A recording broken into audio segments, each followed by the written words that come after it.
na naging dahilan kung bakit siya nagsha-shutdown. Kaya kung mapapansin nyo, ito, ayan o, yung area na yan, yung place na yan, basang-basa na siya. Ito yung oil pressure. Okay, so basang-basa na siya, di ba?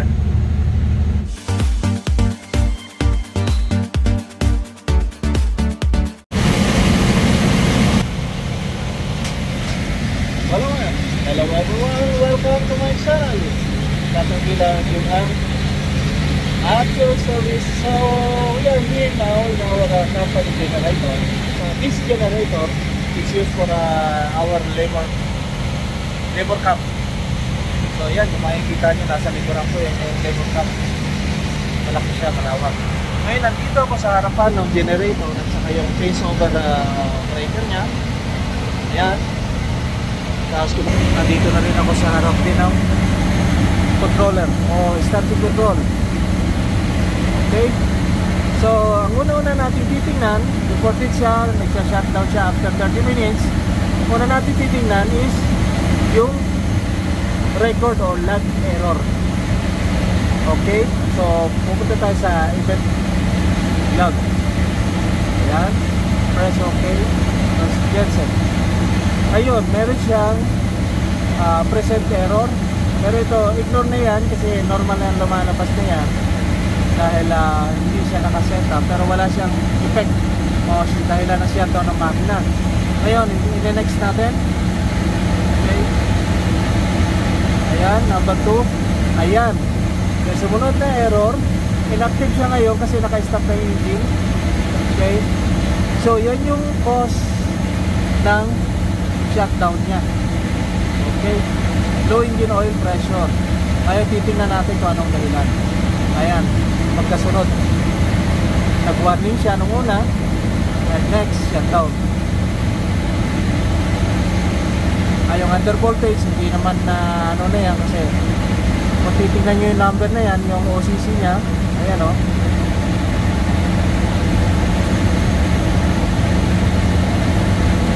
Ayan, ito 17 times na siya nag-shutdown. Okay. Tapos yung sumunod, yung engine oil warning, matagal na, bali 40, ano yan, 40 plus na nag-warning. So well, eto, nandito na tayo kung saan yung sinasabi kong oil pressure sensor na naging dahilan kung bakit siya nagsha-shutdown. Kaya kung mapapansin nyo, ito, ayan o, yung area na yan, yung place na yan, basang-basa na siya. Ito yung oil pressure. Okay, so basang-basa na siya, di ba? Basang-basa na. Kung titingnan mo yung puno ng sensor, ayan o. Ayan o. Ayan. So yan yung dahilan kung bakit nadidetect nung yung sensor hindi nagsisend ng tamang command. It's either na yung piyesa niya sa loob is nabasa na ang langis, so nagkaroon na ng internal short circuit na naging cause ng malfunctioning ng sensor. Ayan, ngayon ang gagawin ko dito, mapapansin nyo, dito na ako sa makina. Ayan, ayan yung engine model C50. Okay, so nandito tayo sa fuel. Ayan yung oil pressure sensor. Ito naman yung fuel sensor. So yung part number nito at saka yung part number nun, iisa lang. Ngayon kung ito man ay magkaroon ng high pressure, hindi siya gaanong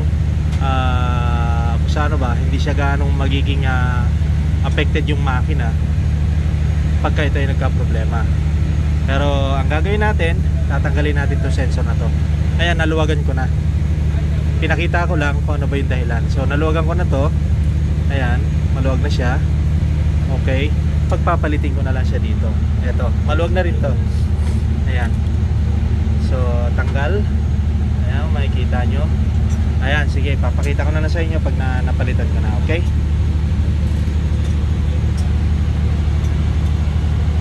Okay, eto na nga.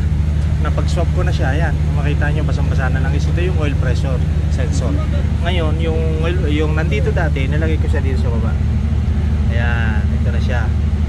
So, same sila ng part number niyan. Saka doon. So, ngayon, wait na lang natin yung testing time. Okay?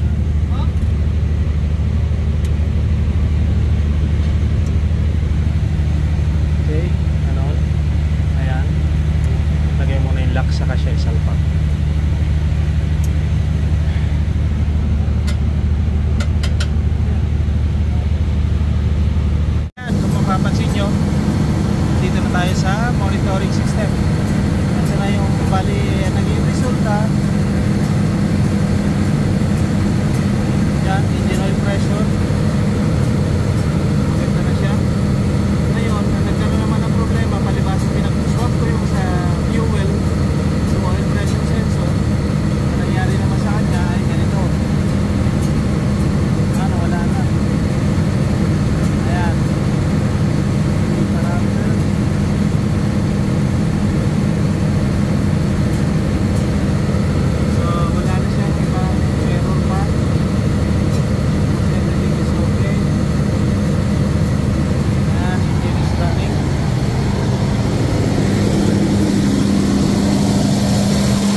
Okay.